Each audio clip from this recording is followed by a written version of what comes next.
before we start, I'd just like to tell you guys that after 14 years of homeschooling, I am officially a real homeschooler. Okay, so I made a quiz. I made a quiz so that you could guess what made me a real homeschooler. A, I am wearing a denim jumper.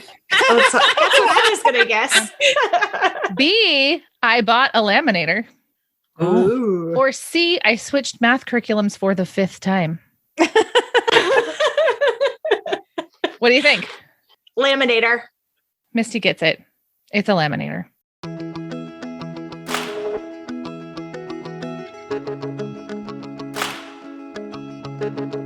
Welcome to Homeschool Sisters, the podcast for the classical homeschooling mama who seeks to learn and grow while she's helping her children learn and grow. Homeschool Sisters is a casual conversation about topics that matter to those of us in the trenches of classical homeschooling who yearn for something more than just checking boxes and getting it all done. I'm your host, Brandy Venzel. You can find me over at afterthoughtsblog.net, spreading my Charlotte Mason joy through blog posts, study guides, audios, and more. My co-hosts today are Pam Barnhill, Mystie Winkler, and Abby Wall. Pam is a speaker, podcaster, blogger at pambarnhill.com, and author of 2 fabulous books, Better Together and Plan Your Year. Mystie is a second-generation homeschooler with 5 kids and too many projects. With her blog, podcast, and membership, she helps you organize your attitude so you can organize your life. Find her over at simplyconvivial.com. Abby is basically the queen of the Homeschool Sisters sistership. Abby is a country-living farmer, rancher, a loving wife, and mom of 5 who homeschools and reads whenever she can. This special summer season is 1 episode long and all about our annual retreat. We're in the process of making some major changes to it, all of which we think you're going to love. The purpose of the retreat has always been to foster, first and foremost, real-life community. So we've taken steps to make that time of homeschool fellowship even better than before. You can go to scholasisters.com/memory to learn more about it, or just listen up, because Pam, Mystie, Abby, and I are discussing all the many changes we've come up with so far and explaining the how and why behind them. We think you're going to be as excited about it as we are. And so, without further ado, let's get to it.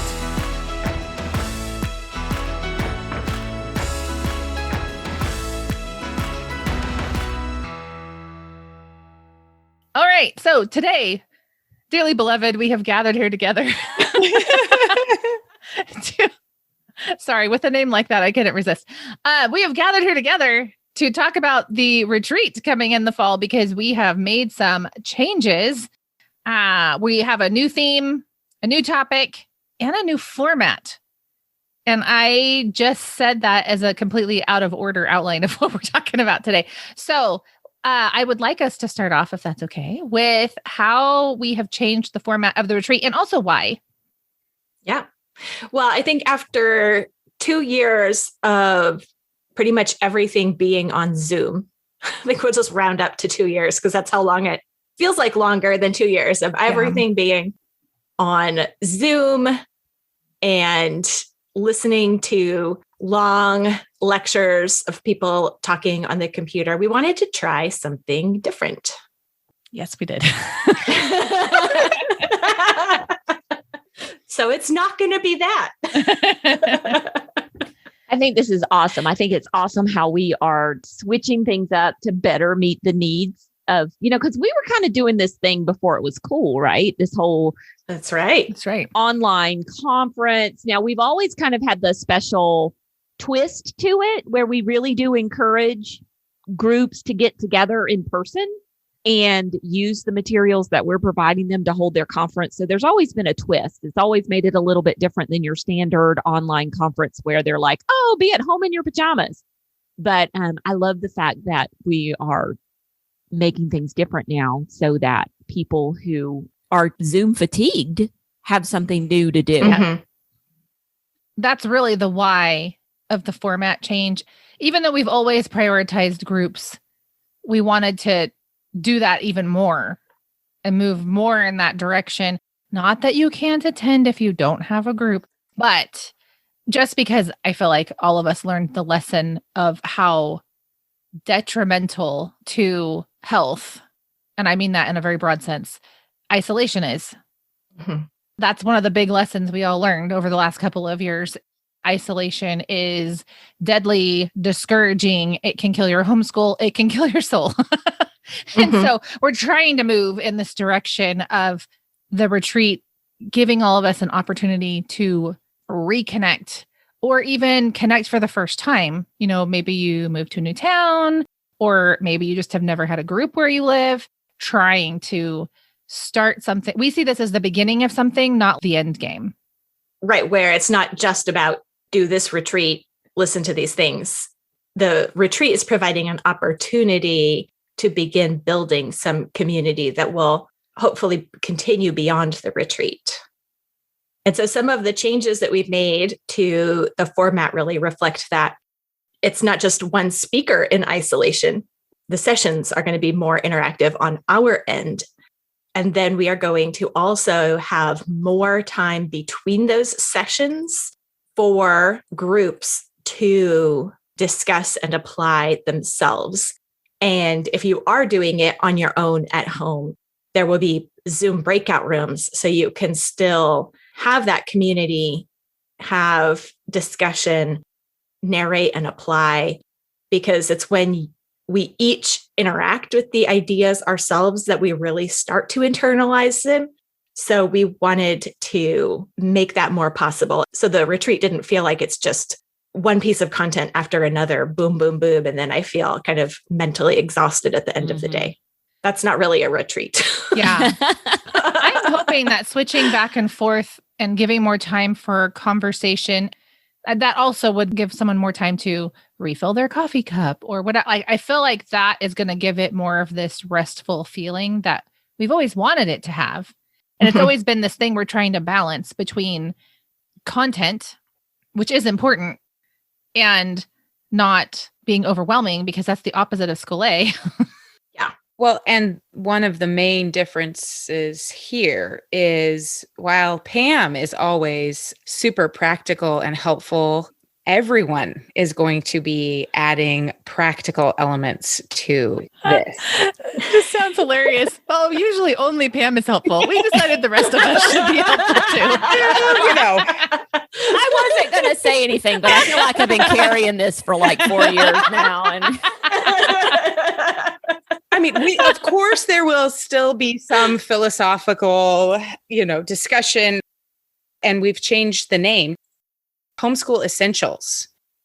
In order to do that, we have to get to some of those, what do we call them, nitty-gritty details, and give some real ideas of how each of us do it a little bit differently, and how that we don't have just one way that is the right way, but these are some of the practical ways that we've implemented and practice some of these homeschool essentials.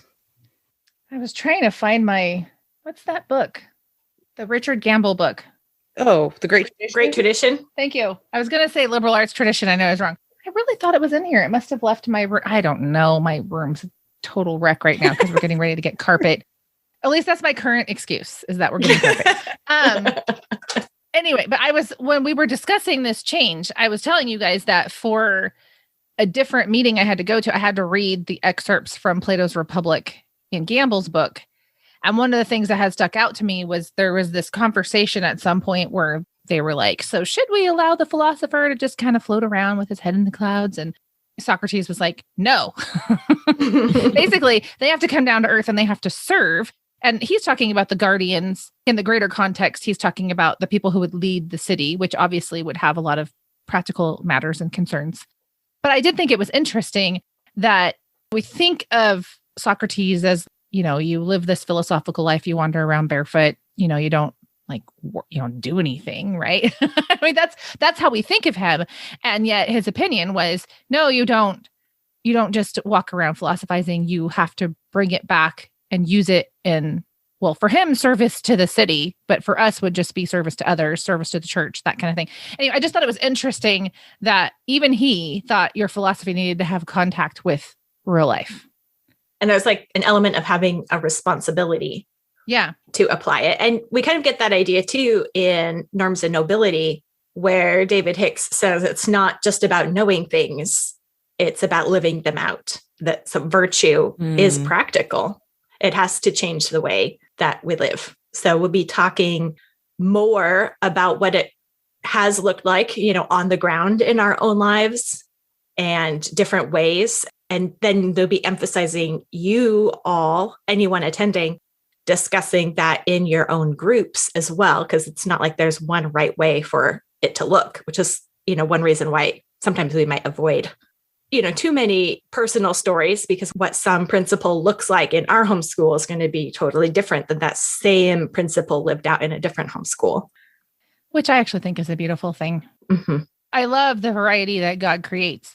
He saves all these Christians, but that doesn't all look the same. And I feel like it's the same kind of thing. We get these principles and we work them out, but because of the amazing uniqueness that God creates, then it's all going to look different. Mm-hmm. Well, and our hope too, then, is that with the more practical emphasis, it's going to be easier for retreat hostesses locally to pull some friends together and do this, because it's going to be more appealing to a broader audience. Even people who might not want to listen to the School Sisters podcast, our goal is for them still to come and enjoy the event and get something out of it, whether or not they ever listen to the podcast. Right. Our emphasis is on helping the local groups have a reason to come together and enjoy time together and get to know one another more and become unified over big ideas. Yeah. And I think that's so important because, I've been saying for years that it's sometimes easier to draw people in with the practical and let them start hearing the way we can practically implement some of this stuff and then start teaching them the philosophy behind it and why that matters. And so I think it's a lot easier for me to convince some people, come on, we're going to talk all about doing this thing, and how to do it. And then we sprinkle in some little bits of the philosophy and then, pull them in deeper and deeper as time goes on. But I like to hook people with some of the practical stuff first. So I think it will make it easier for these local groups to pull people in. Yeah, I think you're right. So we've changed the format. We talked about prioritizing group time. What are some of the other distinctives of the format change, you think? I think with reimagined, right? Isn't that a cool word right now? I think we're reimagining the retreat, but we're still in the imagination phase. Well,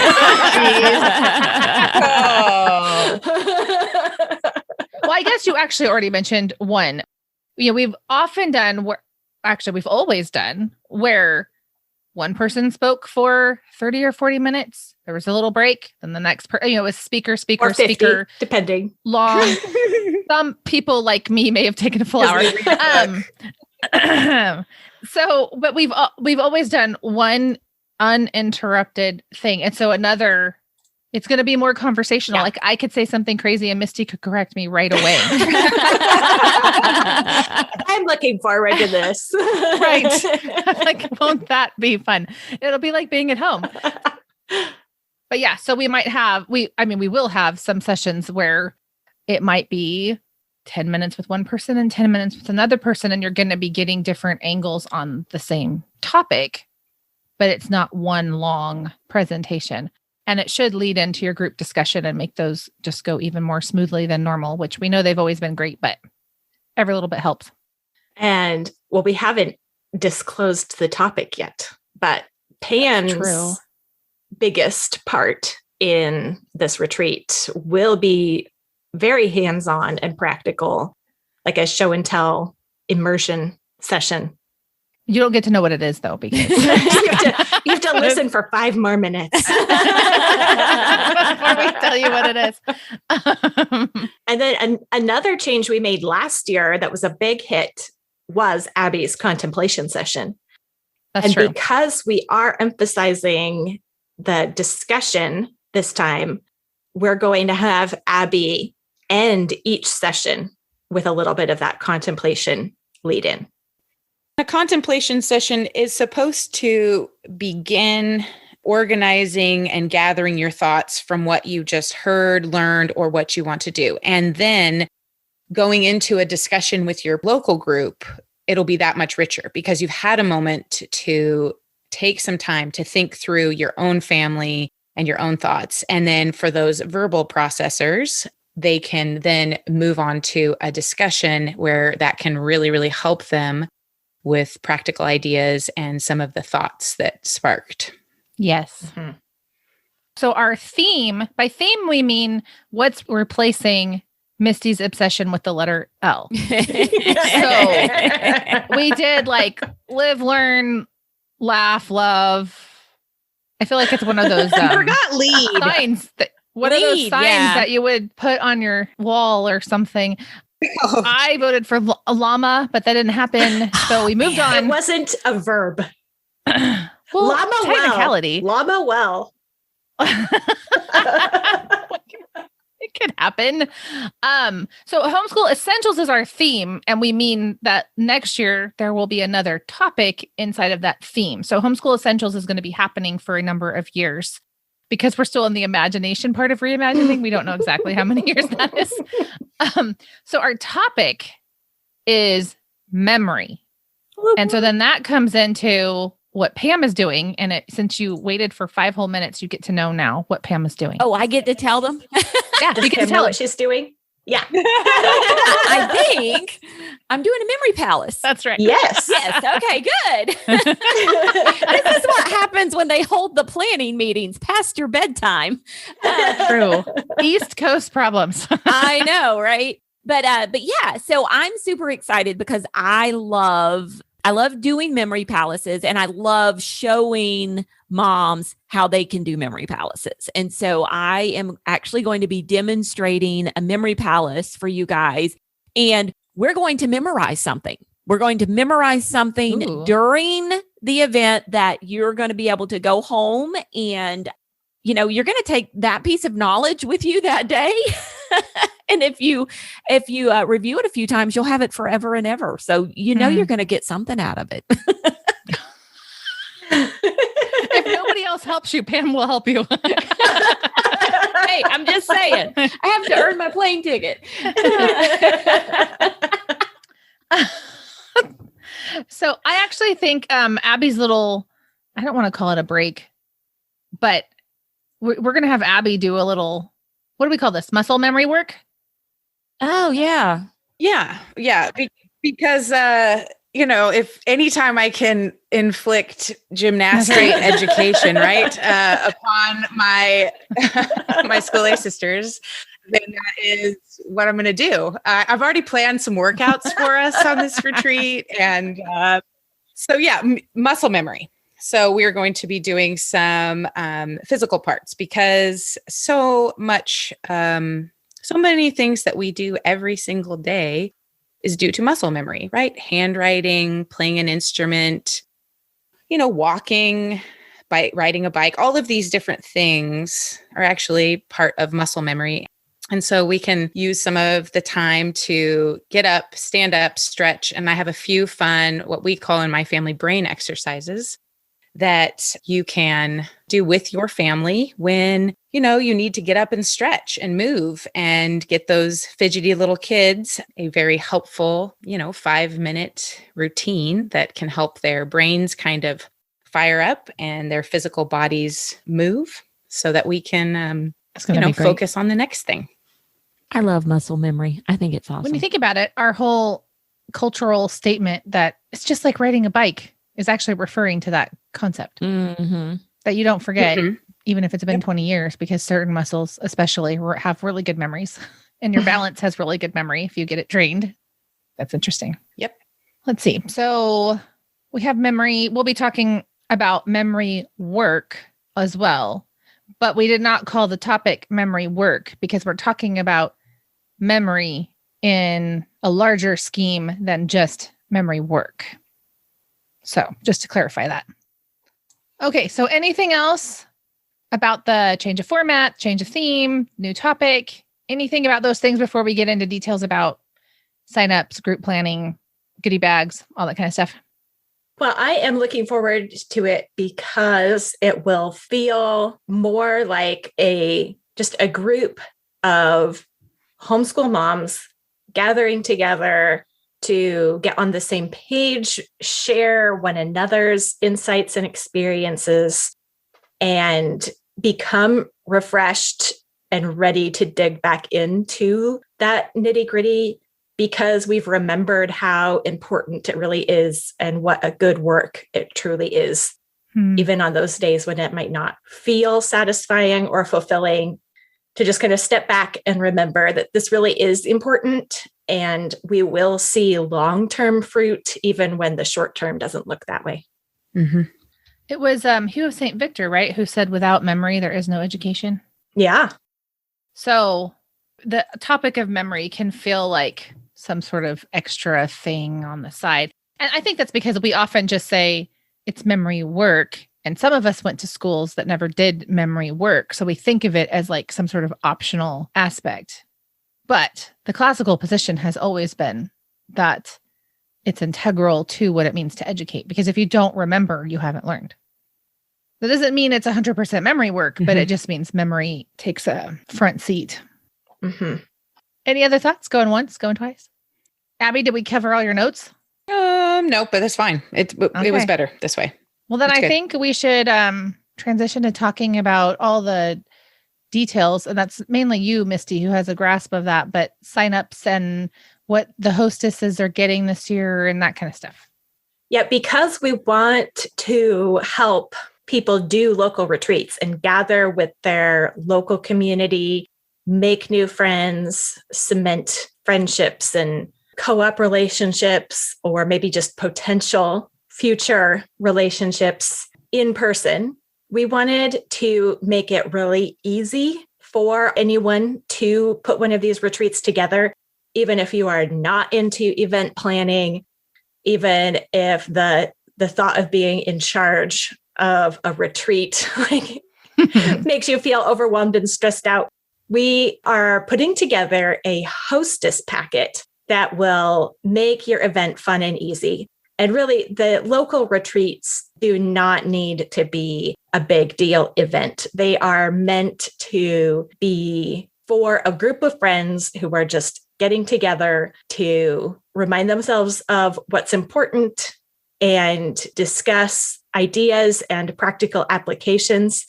And so you don't even have to think about it as putting on a retreat so much as inviting a few friends over to watch some sessions, and between those sessions, discuss them together. And so our new hostess package, which you can purchase, will give you step-by-step instructions for what to do, a template for creating invitations, whether that's actual printed invitations you give to people, or just an email template that you send out or post on Facebook.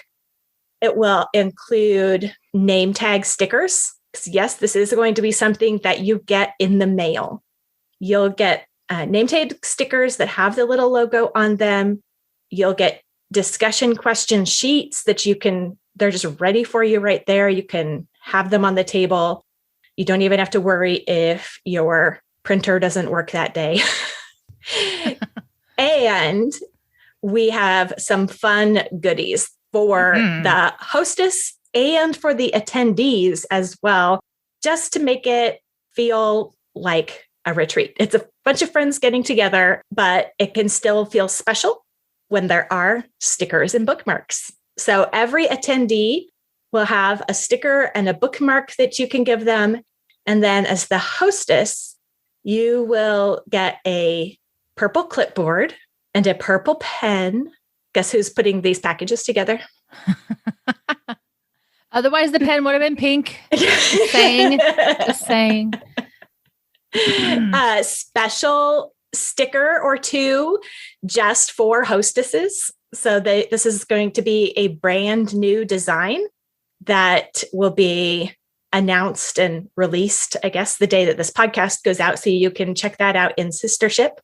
And the whole registration process, the way this works when you do a local retreat is the hostess takes the registration, including the registration fee, just at the table. And then after her event, sends us the emails of her attendees, and we make sure that they get the replays as well. And then we invoice the hostess for the amount. So inside the hostess package, you'll get a registration page that is really clear and easy to follow, and will give you those instructions. It really is easy and simple. And our team behind the scenes, Haley and Virginia Lee, are very friendly and very helpful, and will be helping us make those happen. When people turn these in, it's super easy. I mean, most of the time, the ones that I've received, it's like someone took a picture of it with their phone and just emailed it to us. Yep. It was super simple. Yep. So your little hostess package will have that registration page to use at the table, and it will even include a little money envelope to use, so that it's just simple and straightforward and clear for what to do, so you can focus on actually enjoying the retreat with your friends and not feel like you're having to manage a bunch of administration details. It's the kind of thing you really could just put on a table at the door without feeling like you have to sit there policing it or something. Right.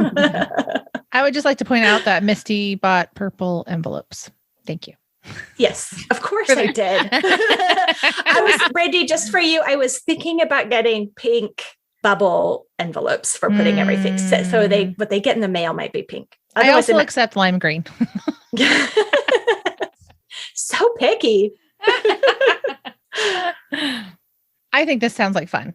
When I was looking at your list of all the things you were putting in there, I thought, okay, so I feel like I'm the kind of person that feels very incompetent planning any events. And when I looked at it, I thought, okay, this looks doable. Like, I feel like someone like me, incompetent, could walk in and pretend to be competent and it would work. That's the goal right there. I mean, a truly competent person would use this to make something awesome, but I could use it to make something adequate. Plus, it'll just be fun to get something in the mail. That's true. I just want to go back to the idea that we sometimes have people do these retreats at a church or do these retreats at a community center or something like that. But really, it could be you and two friends at your house. Yes. It could be you and one friend, but share the love a little bit, invite two people. But it really is that simple to have just a couple people, and the things that Mystie will send you make it so easy to do that. So I think it's a wonderful way to reach out to some people, whether your group is going to be small or large. Yeah. In the past, we have had local groups that are just two friends all the way up to 20 people. So it really is flexible and doable for any size.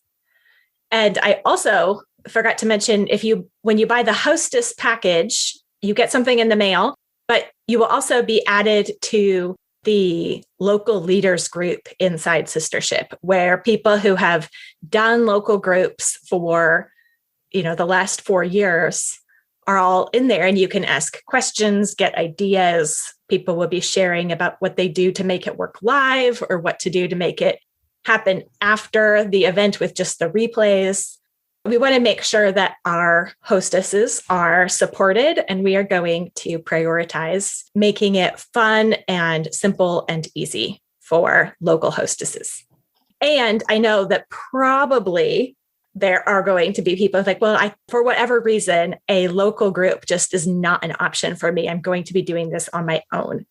There will be an option for you to get your own personal retreat pack in the mail. It'll be a limited time offer that we will put together little personal packages that you can add on to your registration to also get a little fun something in the mail if you'd like. And then you can participate in the Zoom breakout rooms, so you have the group interaction part of it. Can we talk about the meetup thing? Oh, yes. Okay, so in order to do this thing, in order to pull this off, this is how we've done it every year, is that all of us, the 4 of us and our staff even, all fly to one location or drive to one location and meet together so that we can make all of this work. And so this year we are going to Coeur d'Alene, Idaho. So if you are in that area or willing to drive to that area, you can come to our live meetup. So we are going to have an in-person thing. We're going to go. I don't remember where it is though, Mystie, you can tell. It's in Post Falls, Idaho. So it's about 20 minutes east of Spokane. Okay. If Spokane is drivable for you, Post Falls is drivable for you. And if you know Spokane, you know Post Falls. So it's going to be in Post Falls. And so how would they get the details on, because I mean, it's not like we have an exact date and time yet. So how would they get the details on that? The event will be visible inside Sistership when this episode is live. So if you want to do a meetup, then you definitely want to be in Sistership. Yeah, because that's where we put it every year. Mm-hmm. And we do travel around. Yeah, I think we haven't repeated a location. Maybe we should make our all 50 states goal or something. That'd be fun. That would be great because about half of them are over here. No. There's some states I have no desire to go to. You realize when we were done, we'd all be dead. All right. So that's the meetup. And I think then that is everything we need. I shouldn't say everything we need to know, but actually it's everything we know at this point. There may be other things that everyone needs to know. By the time this episode releases, hopefully we will know more and imagine less. That is correct. So, I was trying to think of how you close a funeral just to go with your episode title. I don't know, thank you for coming. There are refreshments. I don't know. I'm sorry. Fried chicken. Yeah. Oh, well, I'm from California. I've never been to a funeral with fried chicken. Oh my gosh. Do you not know how to bury people where you're from? Probably not. Oh, no. Probably not, Pam. We're on the West Coast. You cremate them and spread their ashes into nature. Oh. Yeah. So it's true. We don't know how to bury people. So that was uplifting. On that note, thank you all for coming, and I cannot wait to see you all in Idaho. I am so looking forward to this. Me too. Yeah. Yes. That's it for today. And that's not just it for today. That's it for our summer season. Thank you so much for listening and being a part of the sisterhood of the podcast. Make sure you're subscribed so that you don't miss the kickoff for our fall season. All of the books and things mentioned in today's episode are, as usual, linked in our show notes. Just go to skolesisters.com/ss91 to check it out. Don't leave without registering for this year's retreat. As you just heard, our new topic is Homeschool Essentials, and this year's theme is memory. This retreat is going to be so much fun. Registration is open today, and you hostesses want to get your hands on that awesome hostess pack, so go to skolesisters.com/memory to get yours. Early bird pricing ends August 6th, so don't delay. Go to skolesisters.com/memory to register. Until then, we want to remind you once again that homeschooling is a marathon you needn't run alone, so open up your eyes and look around you. Find your sisters.